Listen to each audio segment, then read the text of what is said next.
truthful here. There is a lot of podcasts around. A lot of people will tell you you're an entrepreneur, just need to sell your a million, increase revenues, but they forget about cash flow and profit. Even when I tell my clients, you need to make sure that you explain to me what I should know about your business because no one is going to know your business more than yourself. So I think that's very important. But other than that, I can work from everywhere, and I think that's the same for you. So that is Yeah. awesome.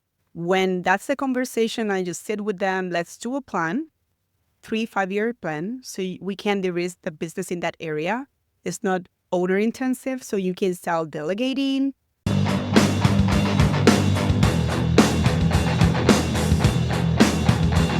Hello, and welcome to the How to Exit podcast, where we introduce you to a world of small to medium business acquisitions and mergers. We interview business owners, industry leaders, authors, mentors, and other influencers with the sole intent to share with you what it looks like to buy or sell a business. Let's get rolling.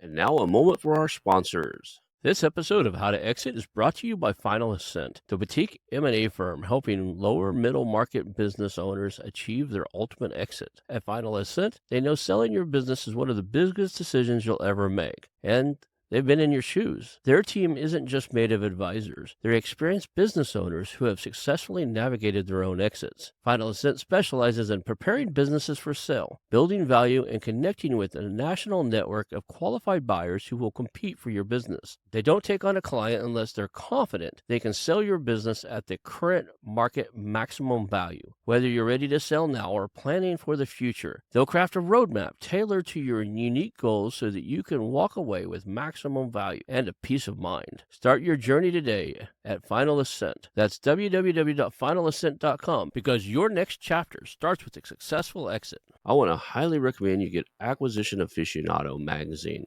Every month, Acquisition Aficionado magazine brings you tactics for business buying and selling you won't find anywhere else. Learn firsthand from industry leaders who share their success stories, featuring in-depth interviews and stories from leading figures in the business acquisition industry.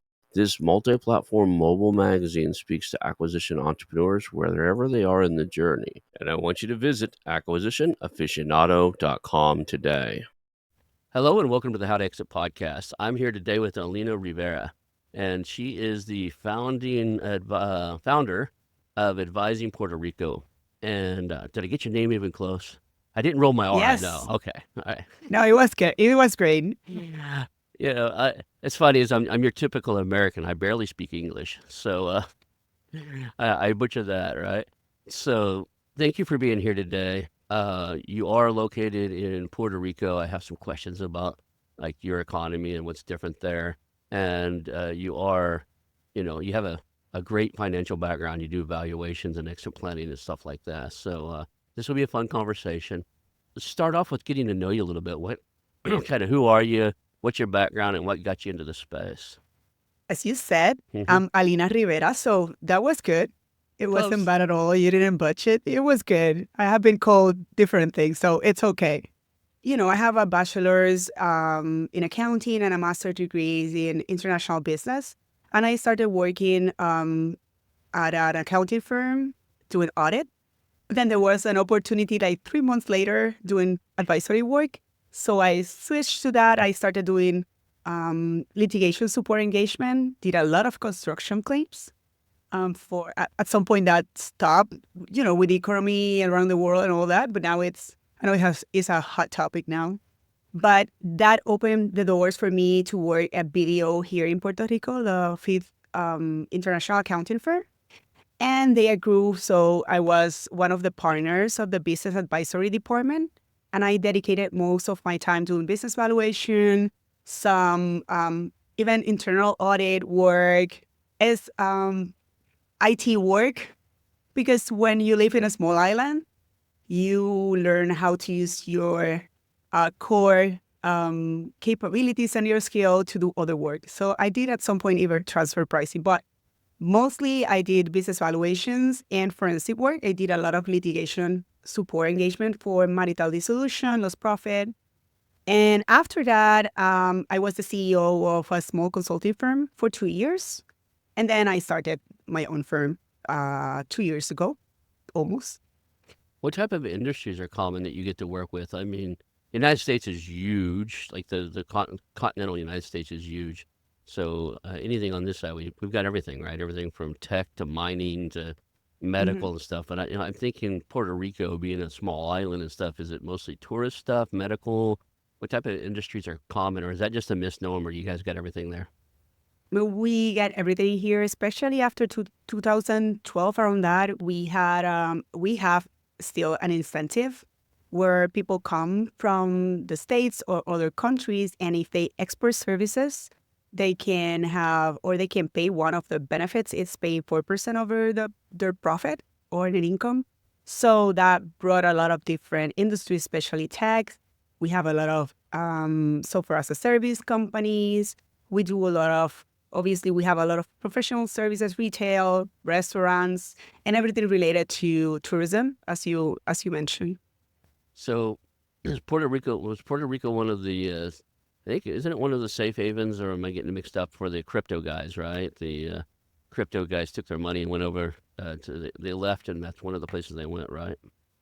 Yeah, Puerto Rico is one of the U.S. territories. So for a lot of Americans, it's great for them to move here. They don't need a passport, and they have the security of an American territory. But then with this incentive, before it was called Law 20 and 22, now is Law 60.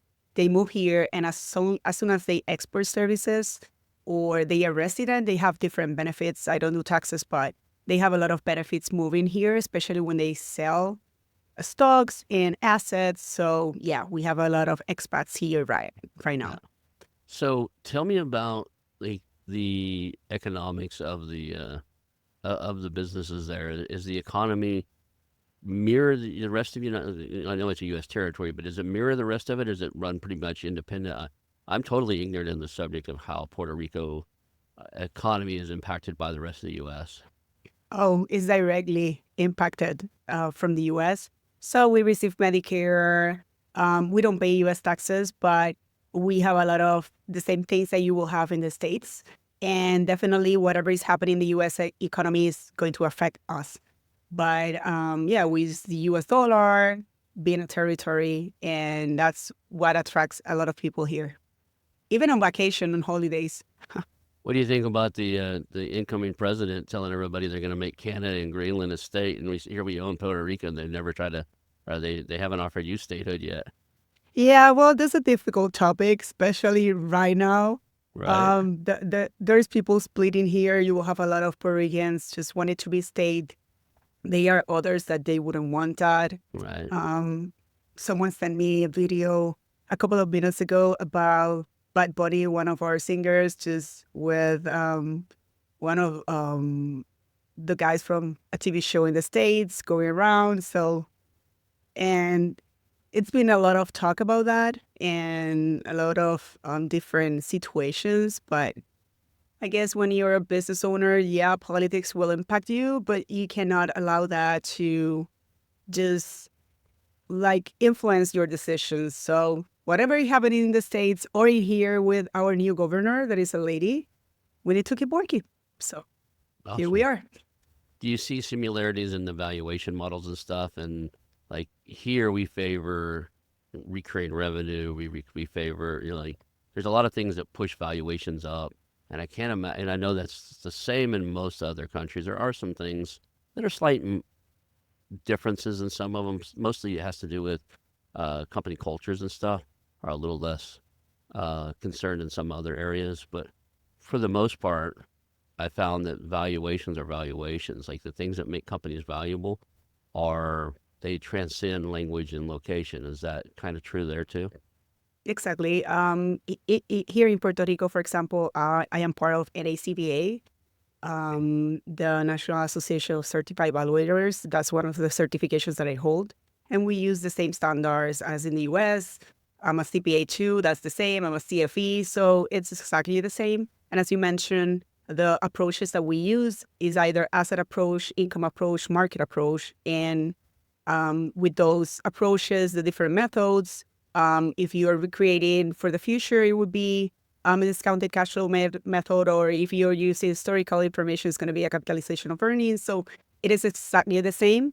What you have to consider depending on the countries. For example, I did a lot of valuations for the Caribbean because our BDO firms in the Caribbean didn't have large advisory practices. So at some point, I helped them. It's just making sure that you understand the economy, do your research for the economy, and where that business is located, the industry, because it's not necessarily the same as what I would be seeing here in Puerto Rico. So that's important. But other than that, methodologies are exactly the same. We use exactly the same. So, and here in Puerto Rico, being a territory, we have two languages. So it's Spanish and English. And you will see most of the professionals, especially when we are doing business valuation reports, it's going to be in English. So if a client asks me for a report in Spanish, probably it's going to be difficult for me to do so, because that's what we are not used to do. We usually do our reports in English. Yeah. Well, I probably can limit my Spanish to what the requirements to order at Taco Bell. So my kids know a little bit more Spanish than I do just because of school and stuff. My wife can understand it and speak some of it. She took it in high school and stuff. I just, like I said, I'm That's your great. typical American. I barely speak English. I butcher that every chance I get. I say that. I used to, it's been so long since I practiced, but I used to know probably about 100 words, at least 100 words of Korean. But I did martial arts for Wow. years, and after getting yelled at in Korean for, year after You year after learn. year, you start to pick up some of it, right? But At I least did, you pick up some of that with martial arts. I pick it up with just K-drama, so that's okay. like, one of the things we've been talking about is like, if we're not needed here in California, we're here to help take care of some families. At some point, that won't be needed anymore. Our father-in-law is 80. My father-in-law, my wife's father, is like in his 83 or so. At some point, he won't need our attention anymore, right? That said, if we leave, we'll probably go somewhere. And I think it would be cool to go somewhere where I have to learn the language, right? That's the best way to learn anything because, immersion, like, you got to learn it to survive. Mhm. So go somewhere it's Spanish speaking and, spend, 6 months. I bet you pick up a little bit of it. And the thing is that with the work, for example, that I do, is Hmm. it doesn't matter in the world where I am located. I'm going to be able to work with my clients. Yep. So that's one of the things that I did when I transitioned to my own company. Just make sure that, yes, I visit my clients, but they know that it's our virtual services because most of it you can do online. And I think that's very important right now. So the client, it is irrelevant for them if I'm in Australia or US or Argentina. It's for them, it's what is important is I understand what they need. I understand their businesses.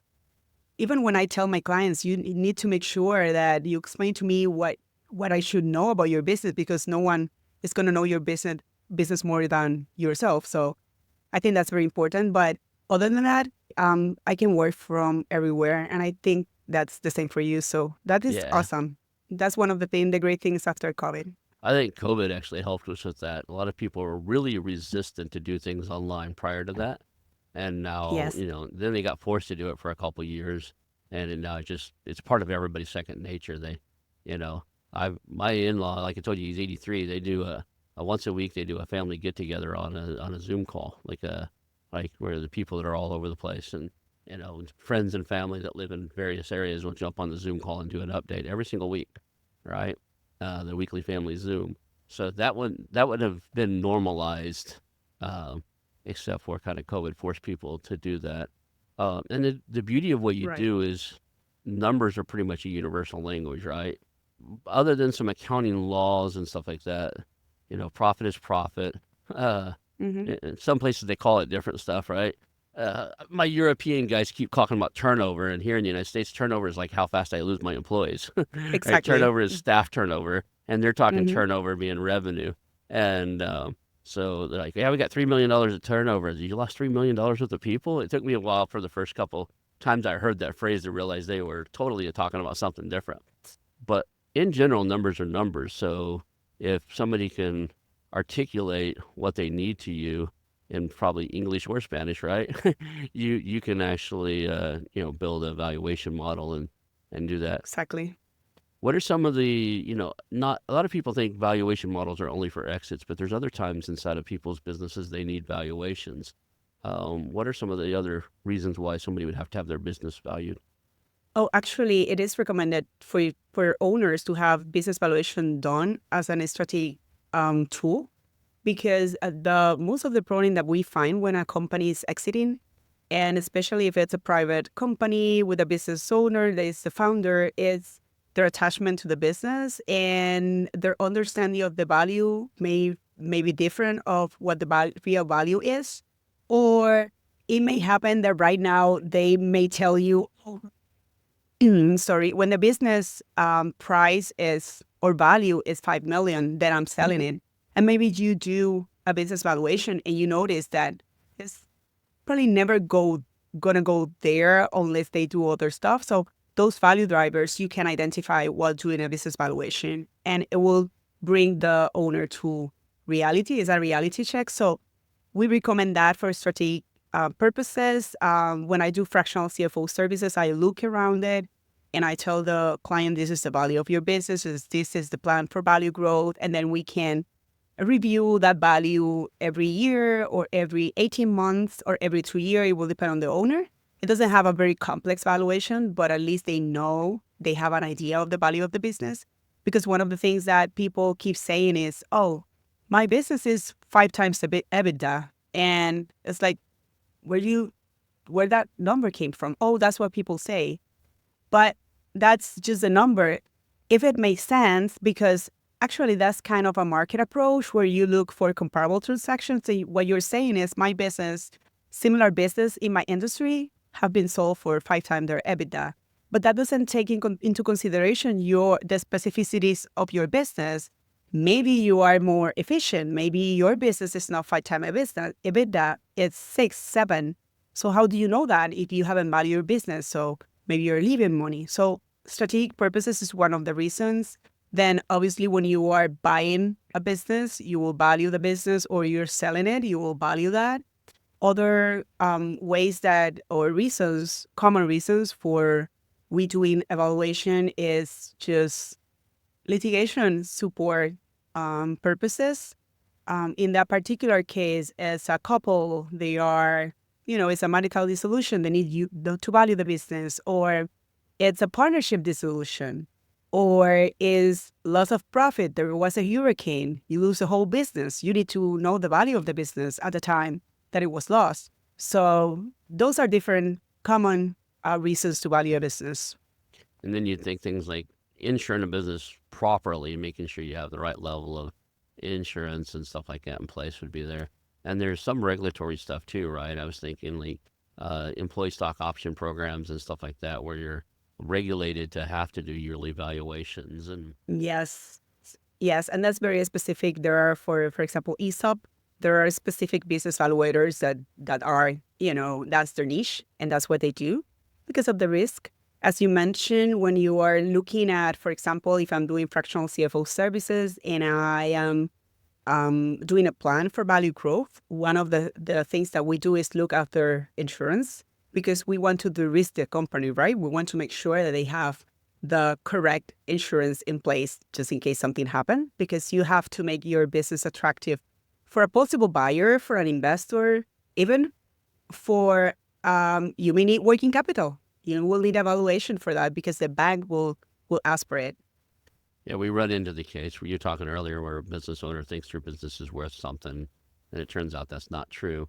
We run into that all the time in the small to medium business space because they're buddy over at the local, Y Combinator, not Y Combinator, but they're a local networking group, or the guy down at the coffee shop, who does a software company also. He sold his for 10x because, Microsoft wanted him, right? So he thinks, well, my business is worth 10x. And then you get into it and it's like, yeah, you'd both do software, but everything else is different, right? There's, it's just not how things work, right? There's strategic purchases. There's people buy companies just because they want the employees. It's acqui-hire. They just, Microsoft and Google and those, they'll overpay for a company because they want the talent, right?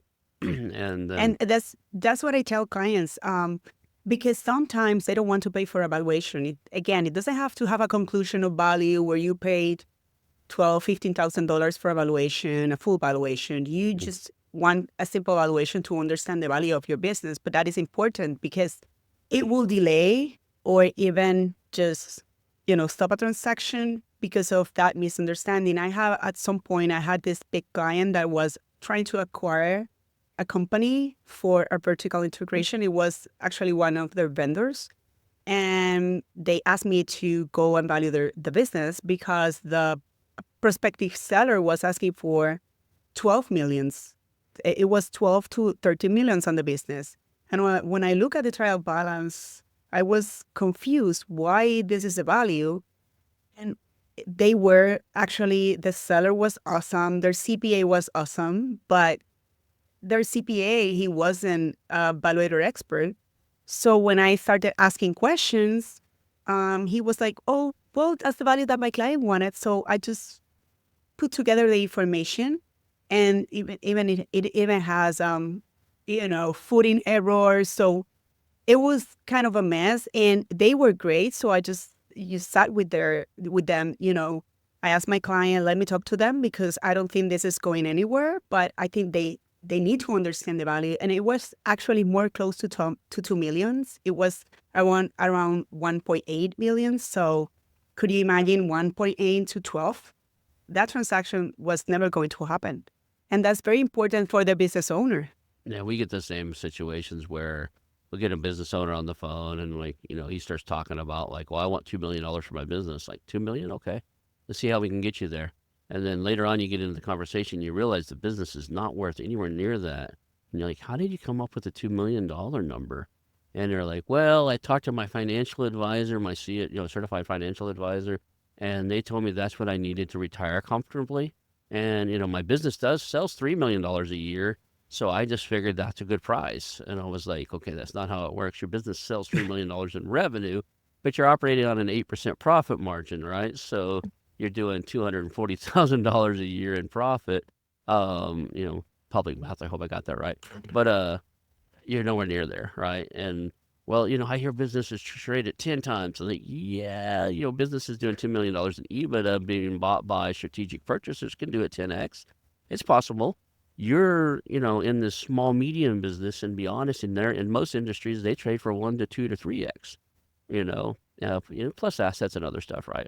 So he had a lot of heavy equipment. I was like, you at your way, like I told you guys, the way you're currently running your company, your brand new bulldozers and all this stuff you bought in the last 2 years are probably worth more than your company is without it, because you control everything, right? He does all the sales. He's the CEO.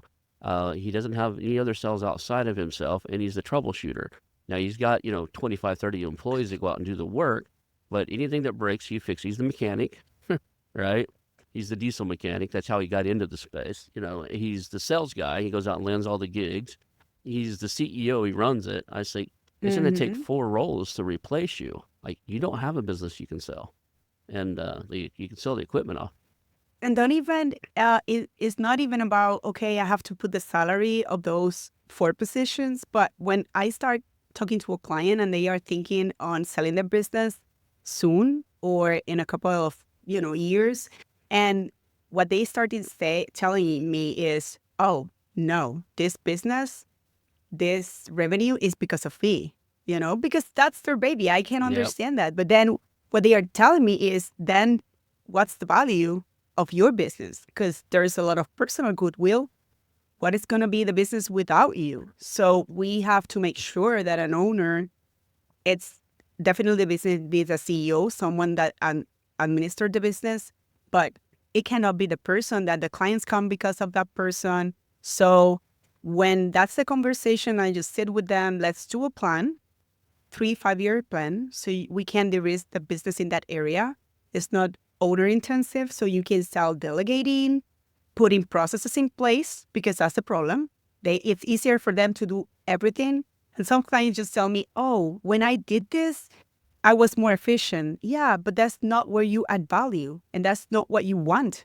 You want someone else to do it. So let's put policies and procedures in place, document your processes, delegate it. It doesn't matter who's the person. We are talking about the position. And then we prepare the business for that, to be ready for you to exit the business. Because when you leave for a week, your sales go and your revenues go down, and you cannot take vacations, then that means that your business is in big trouble. Where is the value of that business? And you have to educate your clients. I think that's very important, especially now. In the state, I know it's lower, but in Puerto Rico, I think the recent stat, it's about 90 to 92% of the businesses are small, medium businesses. And a lot of them are baby boomers, Gen Xers, older Gen Xers. So they need to retire soon. And what's going to happen are those businesses going to close because there's no one else that is going to take on the businesses. There is a lot of private equity funds. And one of the things that I've been talking to them is, would they need fractional CFO services? Because they have someone in there that understand, in how a business is run, so it can help. So it's a very interesting. I think the next years for people like us that do business valuation, exit, M&A, quality of earnings, all that type of work is going to be very interesting. Yeah. I mean, all businesses have an exit one way or the other. Right? A lot of these Yes. business owners, they don't want to sell. For a couple of years ago, I was talking to a guy who has a really cool organic homeopathic type of soap company. They make really good, high quality soaps. They're in things like Ace Hardware. They're in CVS pharmacies. They're in fairly random stores and stuff. I don't think he's everywhere yet. But and then he sells it online, and they were doing $3 or $4 million a year. They were doing pretty decent. And I was like, the guy's in his 80s. He just had a stent put into his neck, right? And I was like, his wife wants him to retire. One of his friends connected me with him, and because he's like, hey, I have a friend here who owns a business. His wife, they built out a lake home out by the lake, and his wife wants to spend more time out there and wants to retire and wants him to spend more time with his grandkids and great grandkids. So I finally get this guy on the phone, and he's like, why would I ever retire? I enjoy what I do, and all my friends that retire die within a few weeks. I don't want to die yet. He actually has it equated that, when he leaves the office and no longer works there, he doesn't have a reason to live anymore, and he's going to die. So Mm-hmm. his sons don't want to run the business. He has one or two sons. What's going to happen is if he doesn't do the prep work when he does go, right, when he can, or has a stroke or whatever reason, he can no longer, he's incapacitated or passes away, that business is going to fold, right? His wife's too old and not wanting to run it either. His sons don't want to do it. So, and nobody's done the paperwork to take it over. I've seen one really cool business that was right down the street from where my wife worked in Tulsa. One day they had 25, 30 electrical trucks out front. They were commercial electricians. Mm-hmm. And all of a sudden I realized none of the trucks were out. And they were always there.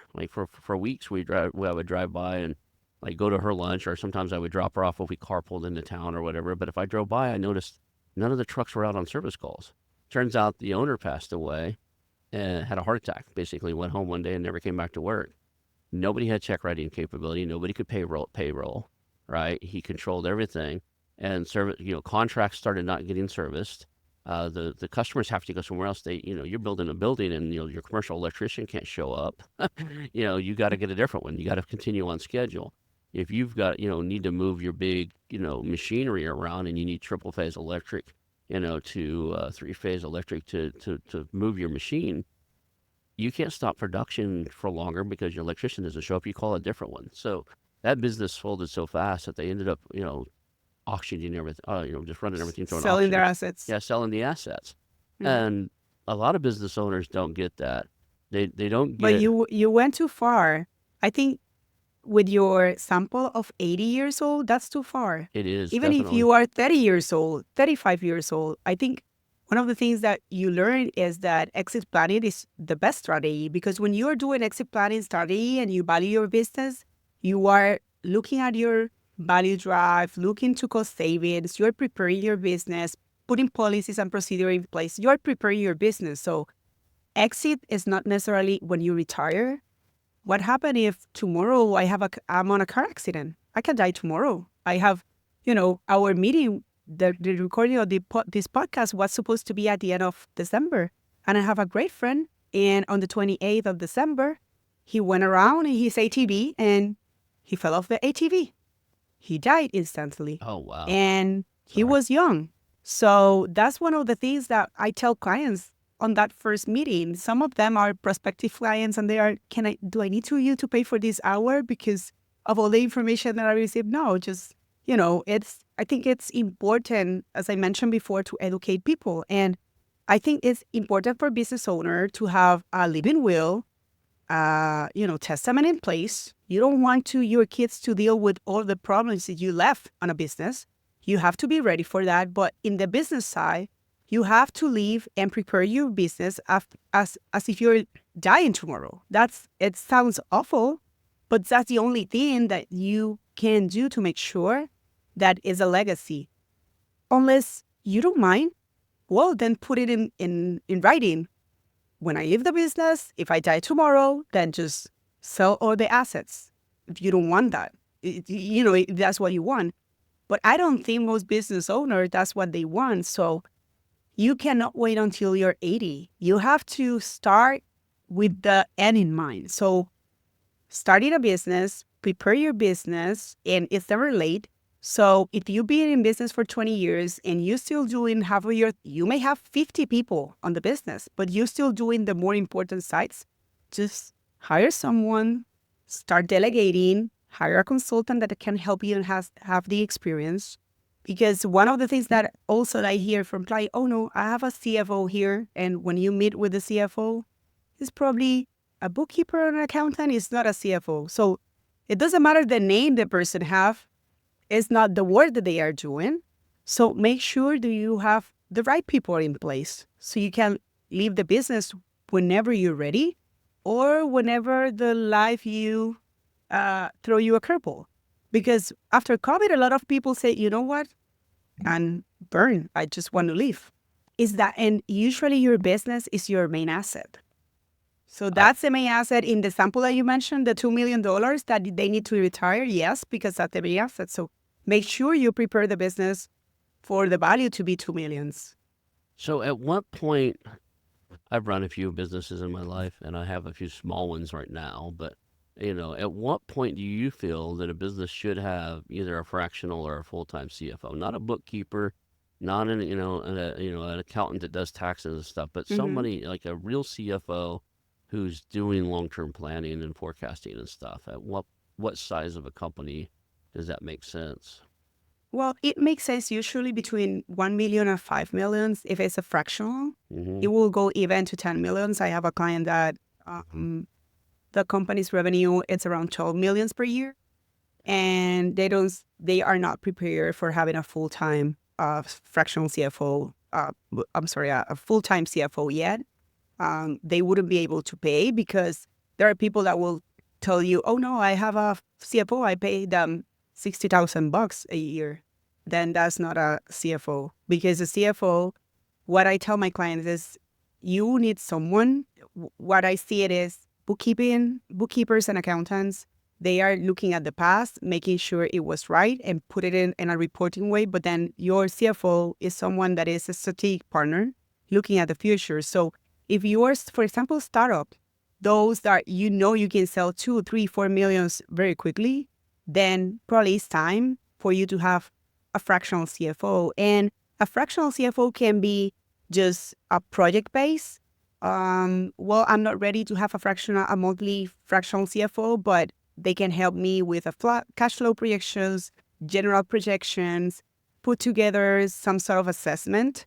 When I have a client that it's less than $1 million, what I would recommend for them is let's do a small assessment, see where you are right now, what your value drivers are, and do a plan for you so you can implement that. And at some point, you will be ready for me to be a fractional CFO for you. So usually the sweet spot is when they are either have revenues of more than $1 million or they are in a way that they need to prepare to growth because they have to put a lot of policies and procedures and steps in place before growing.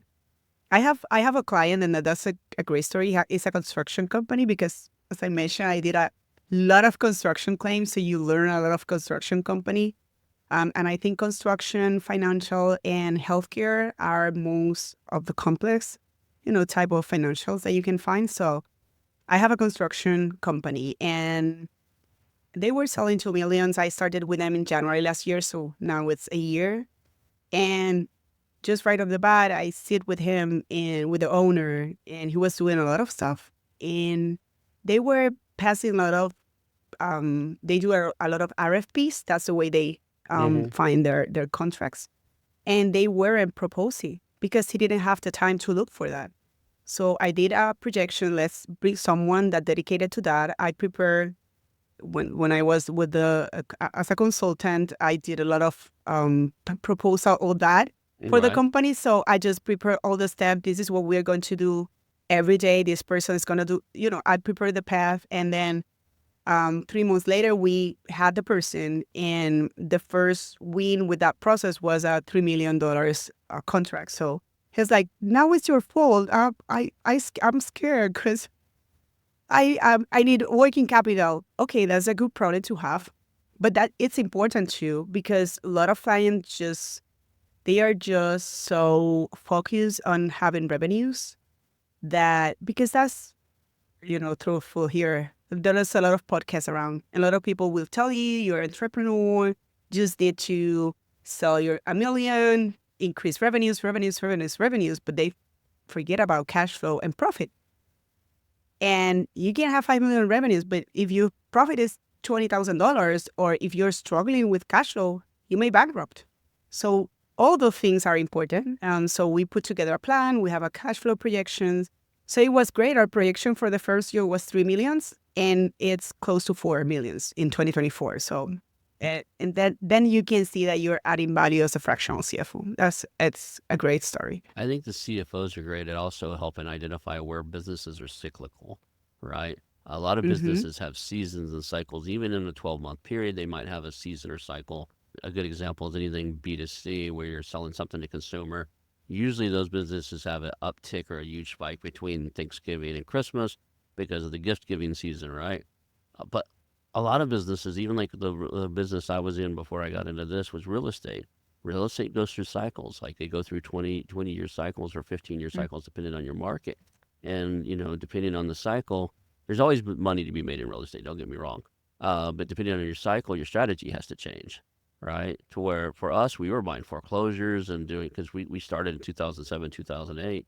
We were buying foreclosures and Oh, short sales and all that. It was, we were eating heavy, right? We never missed a meal. And then by 2017, our market got so hot that we couldn't find one.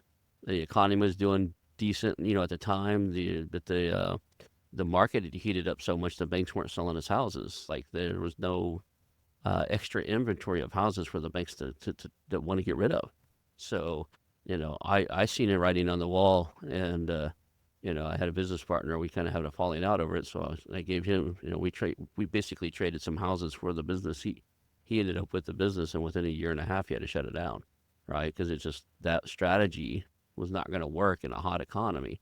But mm-hmm. as a CFO, or if you have a decent financial team on there, they can see those cycles. They can see things coming down the roads. And you You prepare. You prepare. For example, I have a client that has cafeterias and schools. mm-hmm. So July and August is awful. Yep. School are go. So we prepare the cash flow for those periods Yeah. because there are some employees that are not going to be working during those months, but there are others that you want to retain. You don't want them to go to another company. So especially right now with, it's difficult to hire employees.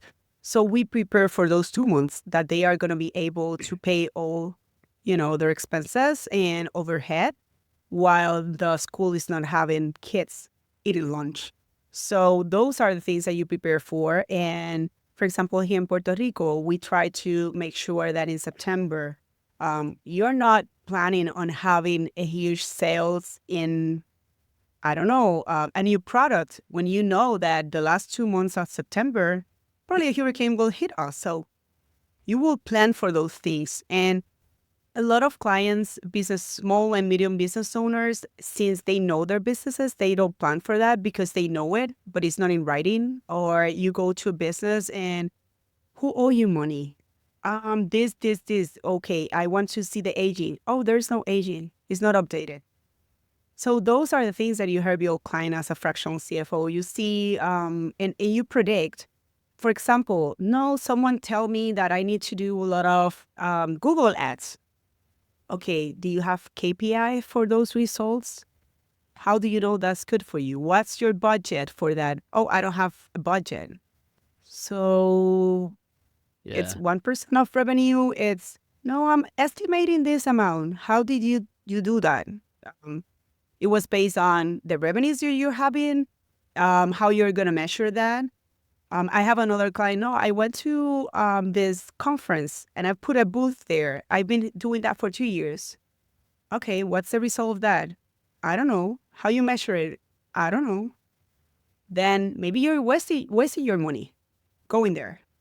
We don't know. So those are the things that you help your client when you are a fractional CFO. And like my son and my wife created a business, and they a concession business of all things. And talking about cyclical businesses and stuff, it's mostly funded because it's a concessions type of business. They do like farmers markets and stuff like that. During the winter month, they Yeah. barely get by. And unfortunately, we underestimated the process in order to get all the permits and all this stuff. So they started it before last year, before my son. He was 13 at the time. He's 14 now. They started it before he went out for a summer break. My son is 13 and he owns a him and my wife Entrepreneur. own the business, right? And but they started it. They started the process thinking that was going to be his summer job, and they were going to grow it together. And by the time we got all the permits, he was back in school, because this state takes forever to get all the food handling permits and the catering Hmm. licenses and the concession licenses and farmer market licenses. There's 3 different licenses they have to have, right?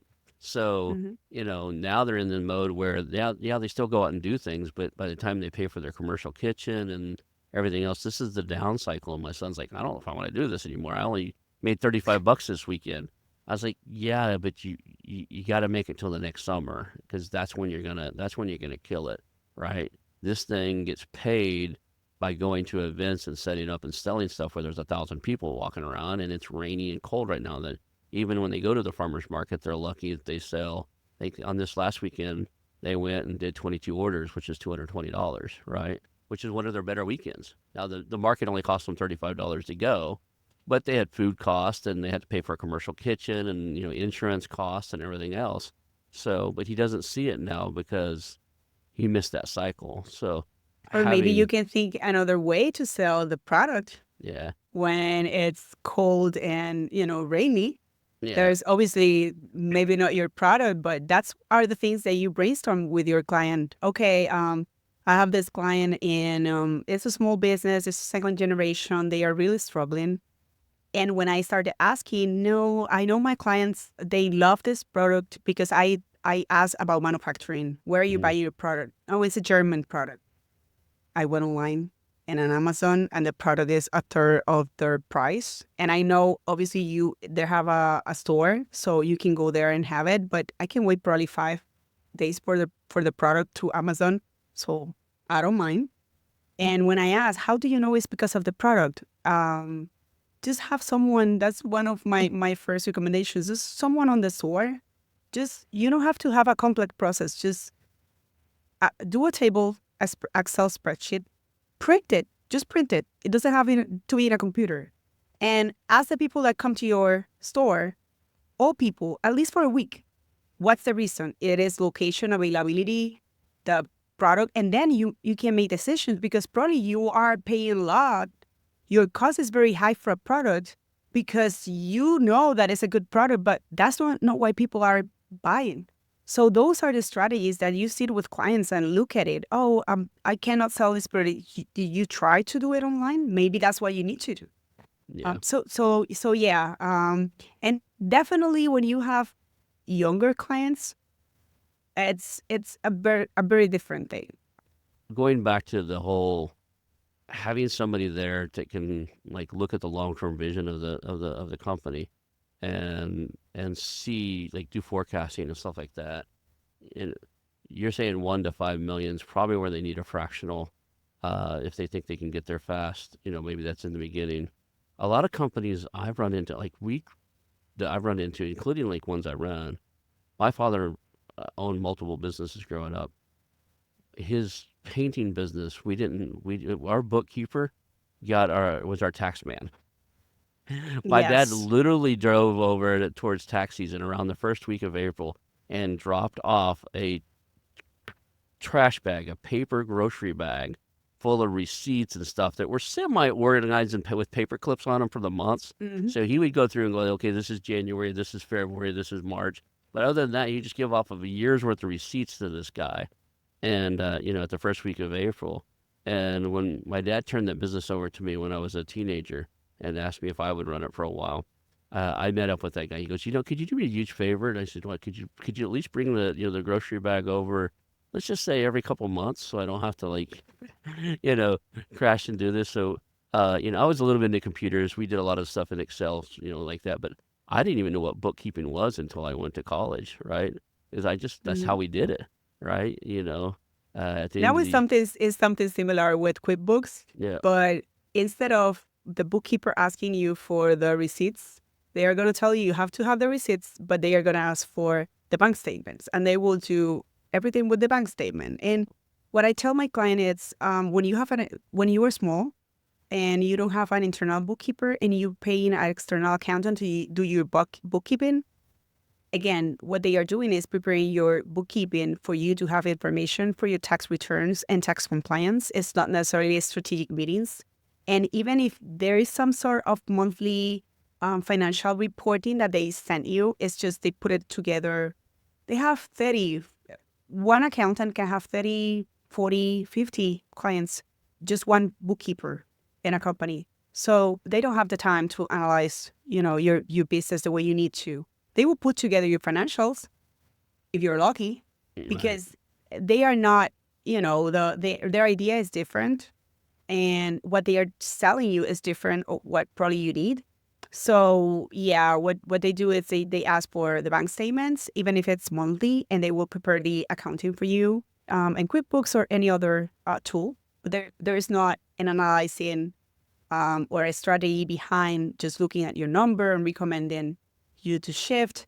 And what I tell clients is, think as, you will have the owner with this lots of ideas and great ideas. You need someone that can help you convert those ideas in money, because it doesn't matter if you have great ideas, but if they are not profitable, then it's just sad. So usually it's like, the superhero and the helper, like just Batman and Robin. That's the person that you have, that sidekick with you that can help you just take your business where you need to take it. Maybe you need a loan. That's where I sit with the person. Let's put together the information. I put our reporting package together. Let's go to the bank. Let's look for options. What's the best interest? All of that. So yeah, I think that's very important. And as I mentioned, even if it's a small business and they are growing, it's always a good idea just to have maybe an assessment or just project-based assistant, because what I have seen is that the business owner really know what they are selling, if it's services or if it's a product, if it's shoes or it's construction. But the administrative side of the business, that's not that where they are strong at. So just do what you know what to do, where you really add value to the business, and then bring another person to do what they are good at. So, for example, the business that I was for 2 years as a CEO, the founder, she was great selling their services. That's what she does. But then the administrative side wasn't that good. So I was the CEO. I was a partner, a minority partner, but I was the CEO. But then you have to identify that as a business owner. It's not that you're losing control of your business, it's you're doing what is best for your business.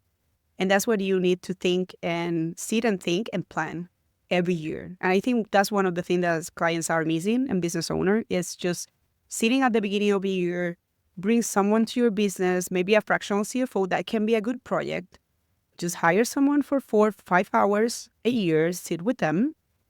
It doesn't have to be in person. Just if it's a person that knows what they are doing, they are going to ask you for your financial information, prepare, sit with you 3, 4, 5 hours, at the beginning of the year and plan for the year.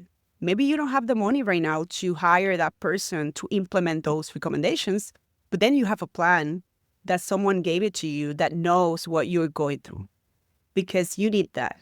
And one of the things that was difficult for me at the beginning is I was used to these big, large clients because I worked for an accounting firm, a big accounting firm. It was the largest in the island. It was the only market around the world where the big four weren't the first. It was BDO and then the big fours. So all our clients were really large. We actually just refer all the small clients to other accounting firms. So seeing the business owner now and me being a business owner, I understand the struggles and I know how to prepare, how I need to prepare every year, and I make sure that my clients they do the same. So I think that's important. Just look for someone that can help you. There's always a person that can help you. Yeah, I run into business owners all the time who, they're getting by, they're paying their taxes at the end of the year. They have their bank statements, but they actually don't have a set of books, right? And they could be pushing $1 million a year, and they're like, "Oh, I just do everything in my bank account." Like, you don't have a profit and loss statement, you don't have an income statement. Do you use QuickBooks? He goes, my accountant might. Like, your accountant, like, what does your accountant do? They do my taxes. Like, okay, that's not an accountant. Right, that's a tax man, that's a tax person, right? Like, do you submit all your receipts and all your income? Does somebody look at your stuff on a daily basis? Do you have a bookkeeper? And that's a good place to start. They're like, well, no, not really. Just I look at my checking account and everything goes through there. Like, we don't do anything. It's like, that's not how this is. So And you then don't I get it decide because when I need to pay. It will depend the balance on the bank account. There is no planning. yeah. So that happens. I mean, that happens always up into the million, $2 million business, and they just don't get Yes, that. That makes it unsellable, right? That makes it hard to manage. The reason that they can manage is because they've been doing it for that way for 25, 30 years. The human brain is an amazing thing, right? We can juggle all kinds of things in our head, but when it comes time to transfer that to another person, it's nearly impossible. What I'm juggling in my head is I don't even know how to articulate that well so I can hand it over to somebody else. And that's the problem that they're going to have is they think, well, every operator, every business owner would be able to do this within a few weeks. Like, no, every business is extremely unique. You're the only one that knows that you have this, random equipment ah, renewal lease that pops up at the end of whatever, right? You're the only, there's weird cycles inside of it. You're the only person who knows that you pay your insurance premiums semi-annually. So in June you're going to have a big insurance check you have to be ready to pay. Right? A lot of nobody's going to somebody looking at your last 3 or 4 months bank statements aren't going to see that, right? So exactly, exactly. so And that's very important because, for example, when I'm doing the recurrent CFO, fractional CFO work, and it can be monthly, it can be quarterly. If it's still not close to the million, what I would recommend them is just do it. Let's do it quarterly at least, so you have the information. I tell my clients it will take me the onboarding period exactly 2 cycles, so I can understand the business. No, but you have a lot of experience. Yeah, but every business is different, so even 3, 4, 5 months later, I will find things when analyzing the information. Oh, you never mentioned this. This. Oh, I forgot to tell you. So you have to, give the time. So that's why it's so important to document your processes it's like, how and about all the information. looks like we're running out of time. Let's do some wrap up stuff so people know how to work with you, right? You'll take on Okay. clients anywhere in the world, right? Yes. Okay. That's step one. So if you're listening out in the world and they want to have you maybe do fractional CFO work, maybe do a preliminary valuation, or just give them some advice in maybe even doing business in Puerto Rico, right? A lot of people might be interested in that. How do they reach out to you? So they can look at our website. It's advising.global. That's the website. So it's easy because even when our company is called Advising Puerto Rico, we're global. So that's Mm-hmm. the reason of the website. And through LinkedIn, Alina Rivera. I know for people may be difficult, or by email that it's Alina, my name, at advisingpr.com or at advising.global, either of that. And we can just have a call, an initial call, and discuss what they need. Sometimes clients may think they need something, but they need something else. And if I'm not the person for their needs right now, I'll make sure that they have whatever they need. Reach out other professionals. That's the great thing to having a network and having other people that can always help my clients. Awesome. And then thank you for being here today. Let's do the takeaways. If somebody can only remember one or two things from the show, what would you want them to walk away with? Important, just do a business valuation of your business. Make sure that you know the actual value of your business, and from there take the value growth strategies to make sure you grow your business, and also just be ready for your exit. It doesn't matter if it's today or in the future. Just use your exit planning strategy as your annual strategy, because that's going to be your best step to have a healthy business that is ready to sell whenever you're ready to exit it. Awesome. Thank you for being here today. And we'll call that a show. Hang out for a few minutes and we'll wrap this up. Thank you. Sponsored by Dudilio. Buying or selling a small business? Assembling the right team is essential, and that's where Dudilio comes in. They work with individuals, independent sponsors, family offices, private equity firms, and small medium businesses, helping you build the perfect deal team for every stage of your acquisition or sale. And the best part, Dudilio's matching service is completely free. Visit Dudilio.com today and assemble your winning deal team.